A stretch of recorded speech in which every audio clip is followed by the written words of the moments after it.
Hey, good evening, everyone. Welcome back to the channel and a happy 2025 to all of you. This is our first video of the new year. So we're going to make this basically a part two of what we started discussing last year, which was really 2 days ago. Um, the series, if you want to call it that, part one, pay less taxes in 2025 by maxing out your tax advantaged accounts. So we're going to discuss that. I went ahead and fully funded both of my tax advantaged accounts today, the Roth and the HSA, and I'm going to go into detail on both of them. And I'm even going to show account performance for a couple of them. The Roth I haven't quite figured out because that's Schwab, but I have 401k and I have the HSA. So let's go right into that.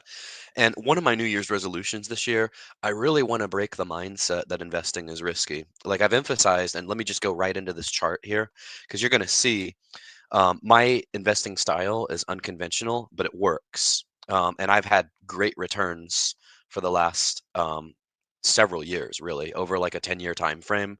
The returns have been tremendous, like our podcast name, Brewing Great Returns, right? Okay, so what I want to reiterate again is just take the NASDAQ, for example. Let's look at the bar chart by year, okay? What you're going to notice since inception, the Nasdaq has been one of the best returning indexes like of all time. Since 1972, it has been up 75% of all the years that it's been in existence. So in 52 years, what's 75% of 52? Um, Obviously, it's the vast majority. It's like 39 to 52 years.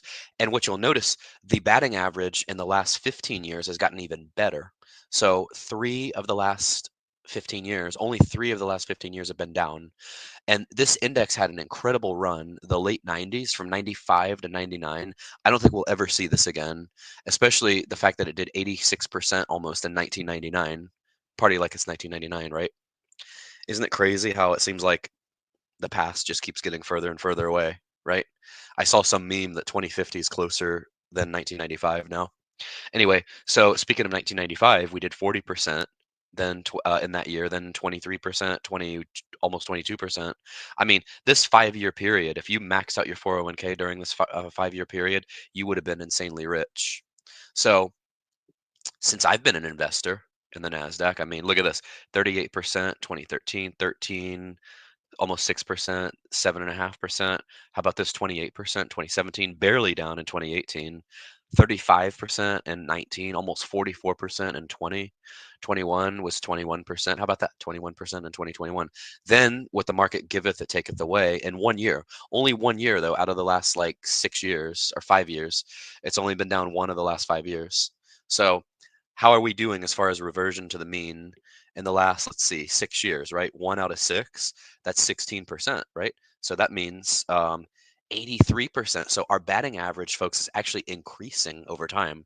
Not only has the NASDAQ, just to take one example of an index, been up in the vast majority of the years, but it's gone from 75% in the last 52 years to 80% up in the last 15 years to now 83% in the last 6 years. So the batting average is increasing. That's pretty phenomenal. So that is the intro. That's what I want you guys to really focus on. And we're going to apply this to actual account returns, okay? Because my main 401k, half of it is in the NASDAQ fund. So let's go look here. We're going to talk about HSA first. And I'm going to show you all my Fidelity HSA account um, and the return and all that. And I'm going to tell you all my crazy idea that I have for what I'm going to invest the new batch of tax advantage money in. Okay, so this article says our HSAs, the new IRAs. These triple tax advantage accounts could help pay for healthcare and retirement. So basically, the gist of it is it's like another IRA. Basically, just fund it up to what you can contribute to the maximum as an individual or as a married couple, and they're tax deductible. Interest on your account balance, capital gains, and dividends accumulate tax free. You pay no tax on withdrawals for qualified medical expenses. So it's like another Roth IRA in a sense. It's like a smaller Roth IRA. I wish, and I'd like to see Congress change this law or change the rules on this. I wish that you could actually use this money to pay for health insurance. That would totally, as far as like health insurance reform, that would totally make sense in my opinion. Um, okay, now let's go look at, of course, this stupid thing kicked me out. Okay, so let's log back into this one.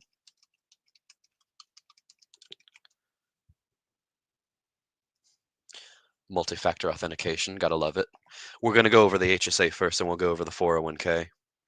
The return on both of them was close to 30%, actually. Okay, let's do this one here. It's weird. It's making me do multi-factor authentication every time I log into this one. Okay, so here we go.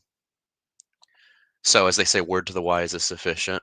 The 401 is actually past the number 401, which is pretty cool. It had a great year last year. Let's go to Fidelity first. So I pretty much have an account with like every broker. Um, so this is my health savings account. It's up to 21,000. Let me scroll down here. I don't want to show this. So this is what I'm in. I just made my contribution today. So that's 4,300. That's the legal maximum for the year 2025. So it's 4,300 for the HSA for individuals, 7,000 for the Roth IRA. So I'm in three Fidelity funds. I'm in the FISROX fund, which, as you see, since I got in, it's up 53%. I'm in FNILX, which is up 55%. I'm in FGRTX, which is up 50, almost 50% as well. And then last year, I went into TNA, which is the small cap, the Direction Daily small cap, because I thought small cap was going to have a better year than it did. We were actually doing really well until Papa Powell said a few things within the last couple of weeks. So that kind of tanked the Russell index as well as the TNA, because of course the TNA is a triple levered fund. So if we go here over the past year, we were up. The TNA fund was up 57% up until December 2nd. After December 2nd, it fell pretty significantly. It actually fell 24% in the last month of the year, which is crazy. Um, anyway, so this new batch of money here, this 4,300, this is what I'm thinking about doing. I'm thinking about putting into TQQQ, which I should have done a year ago because TQQQ was up 100% last year. So this money would have pretty much doubled if it had been in TQQQ. Um, if we look from, let's see, from January to December 17th, before Papa Powell spoke, we were up 98%. The year before, though, 2023, the TQQQ was up 205%. So imagine if the whole thing had just been in TQQQ. The other kind of unconventional idea that I have, not to quote the name of another channel, but unconventional wealth idea, right? The other unconventional idea that I have is for the 401k to move the account to an external broker like interactive brokers, maybe even Robinhood, and then get out of the funds I'm in and then invest in TQQQ, TNA, and then UPRO, like the three like triple levered index funds. Three funds. That's all the 401k is in. All that money, it's in three funds, and that's it. So you can see the combined return of this account here. This is 39%, and this is all tax advantage money. So pretty much I've been contributing since 2022. So that's 22, 23, 24, now 25. That's 4 years now. So in 4 years, this account has done very well, and it grows like a Roth IRA. So as you see there, that's contribution number one. And just so you all know, I'm totally honest and transparent with you. I'm going to show contribution number two over here, which I did today. By the way, as a little bit of bonus, I'll throw in a little bonus nugget here. Um, who's this here? SPYU. Is that another one? Another UPRO like fund? Let's see here. SPYU. Max S&P. Oh, 4X. Is that purchasable in the United States though? Because, well, maybe. I know they don't make triple leverage funds anymore. So the ones that you have are grandfathered in if you have any. Let's do this one over here. Oh, we have a Chuck sighting. Welcome. You guys are tempting me to be even more aggressive. Wow. 4X. Not 4X as in foreign exchange, but 4X. That's pretty cool. I'm going to be looking at that one. How many other 4X funds are there? You think I would know this stuff, right? Okay. So just to show you all here today, I was a good boy in the new year here. I contributed my 7,000 to my Roth. So what I do towards the end of the year, just so none of you are all like, "Wow, look at this guy. He's just sitting on that kind of money." I've actually saved this throughout the year, and at the beginning of the year, I do it all. You can do it however you want. You can do it monthly, you can do it weekly, you can do it however, whatever way floats your boat. But I like to do it all at the beginning of the year, and I pick one or two funds, and I just invest it all in there. For the Roth, I'm just going to be doing whatever I choose. There's no particular strategy for that one. I'll probably just use it on options and stuff like that. But I'll show you here as a little bonus I'll throw in the middle of it. Um, Today, of course, it freaking logged me out. It's annoying. Why would it do that in the middle of a video? And I was just on the IRA screen. Okay, so what I want to show you all real quick over here. I had my first options win of the year. Still wheeling NVIDIA. So over here you will see, and it doesn't show until tomorrow. Let me do the one here. This is the individual account. So this is kind of off subject, but this is just a bonus for you all. So my first options win of the year, I'm at 100% gain loss ratio for now. One trade, right? This was NVIDIA, $134 put because NVIDIA moved so much. I went ahead and bought back this put that was way out of the money because NVIDIA moved up today. So for $164, bought it back for 42.66, made 121. So those are pretty easy trades. Those are like what I call low-hanging fruit. That's a 74% win. And if you all partake in the wheel strategy, you all can do this regularly. Okay, so there is that. Now let's go over what I want to show you is the that's awesome. See, learning, coaching is a two-way street. Okay, now I'm going to really blow you all's minds away here. This is, I finally logged on the desktop over here. Hold on, I don't want to exactly show that screen because you all might faint. I'm going to use this screen here. Um, it's pretty crazy. So here, let me throw this out there because you all might have some ideas on this. The only reason at this point I feel like I need to keep working is for health insurance. Health insurance and, keep making a salary. Obviously, I feel like I'm in my prime earning years, but what would you guys do if you were ready to retire tomorrow and say you're in your 30s? If you were ready to retire tomorrow, what would you do for health insurance? Would you go for like just a public plan, which you're going to pay like $1,000 a month for? That just seems like a lot. It's so much more reasonable through an employer, and you get so much more benefits through an employer anyway. All right, let's do this here. So let me know what you all's thoughts are on that, because I see you guys are all, good sources of wisdom as well. So I want to pick you all's brains on that. Okay, here is just so you all believe what I showed with the NASDAQ chart. We're averaging, at least for me, like the NASDAQ funds, been averaging like 30% a year. So over the past year, watch this. Excuse me.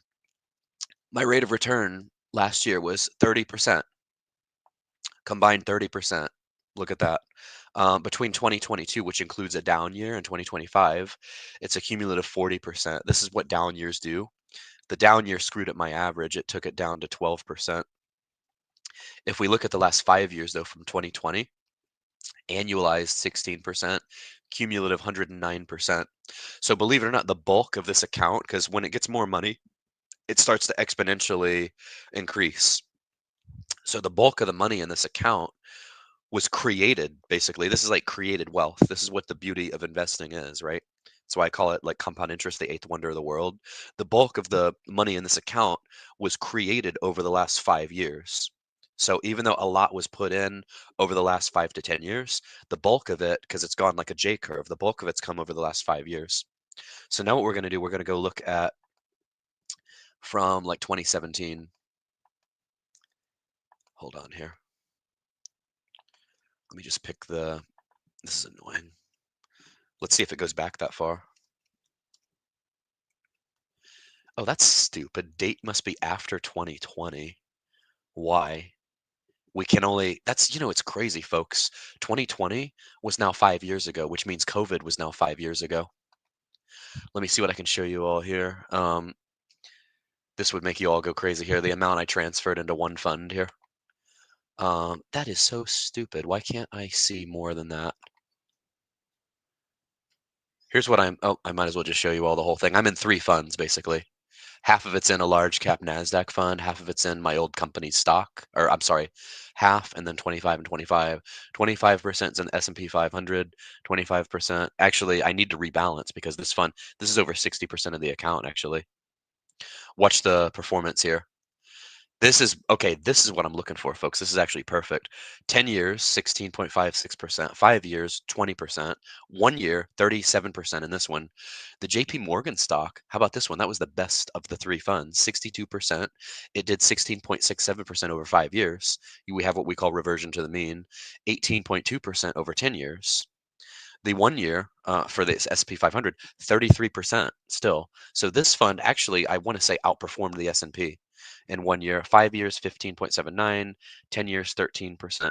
So who would have thought the company stock is the best of the 3?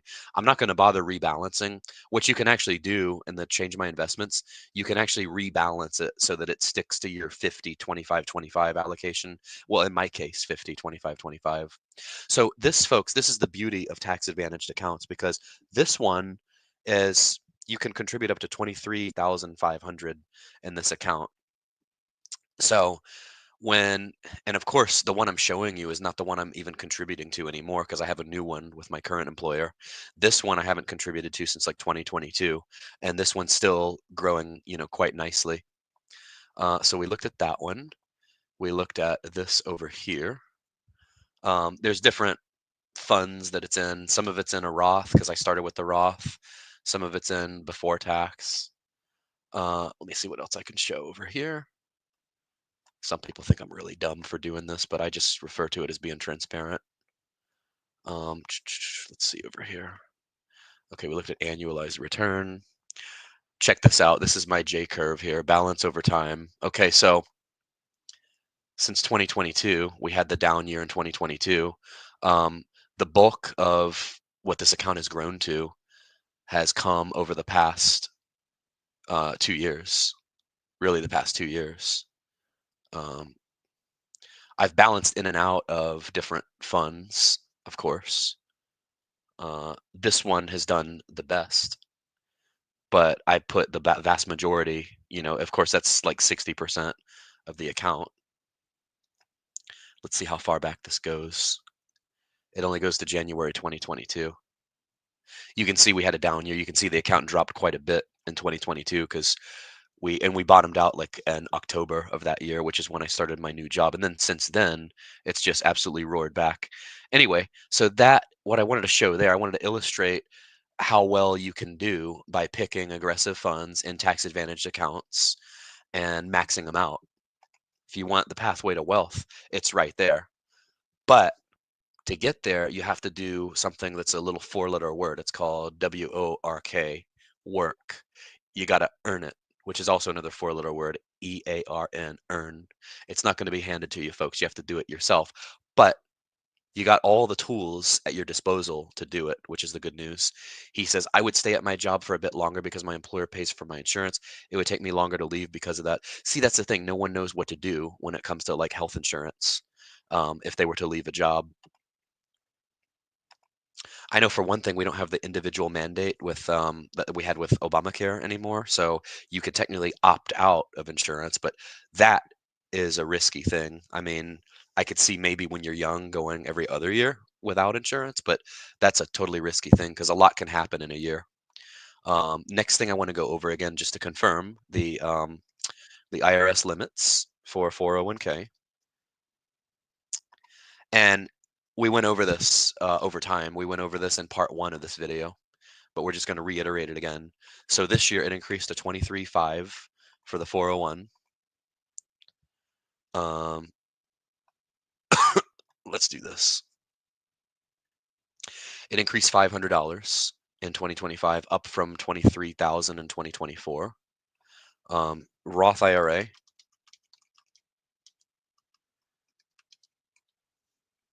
Okay, Roth is 7,000, which stayed flat. HSA went up. It went up like 150 bucks. So this one went up And then there's income phase out. It increased if you're single and head of household. It once you start making over this amount of money, you, I believe, can no longer contribute. Um, oh, HSA also has a catch-up contribution for 55 and over. The Roth, if you're over 50, you can actually do another 1,000 on top of it. 401, get this one. This is the beauty of working into your 50s, right? Because these should be your like peak earning years. 2024, watch this one. Limit over 50. If you're over 50, watch this, you can do 7,500 in catch-up contribution. So that means you can contribute over $30,000 to your 401k. Um, let's do this one. Okay, it was 4,150 for the HSA. It's up to 4,300, so it increased a whole 150. So, folks, hope that opens some eyes and some ears. That is the beauty of tax advantaged investing. And if you're in a higher tax bracket, contributing to all these accounts lowers your tax liability significantly. It's a great thing to do. Anyway, folks, here's to smart investing in 2025. Here's to prosperous, successful markets. Hoping we do another 30%. What's my prediction? I'm just going to say 30%. I think, new year, new administration and all that. Market typically does really well. Let's see what the advanced equipment tells me. The advanced equipment tells me, ask again later. I'm just going to be bold, folks. I'm going to say 30% this year. The equipment is not wanting to agree with me. Now it says, without a doubt. Yep. So that's the funny thing about this. You can just shake it till you get the answer you want. Shake it till you make it, right? All right, folks. Thanks so much. Take care. Like, comment, and subscribe, and join Discord. Spread the word, spread the wealth, all the above, whatever you want to do. And we will see you all in the next one. Take care and Happy New Year. Bye.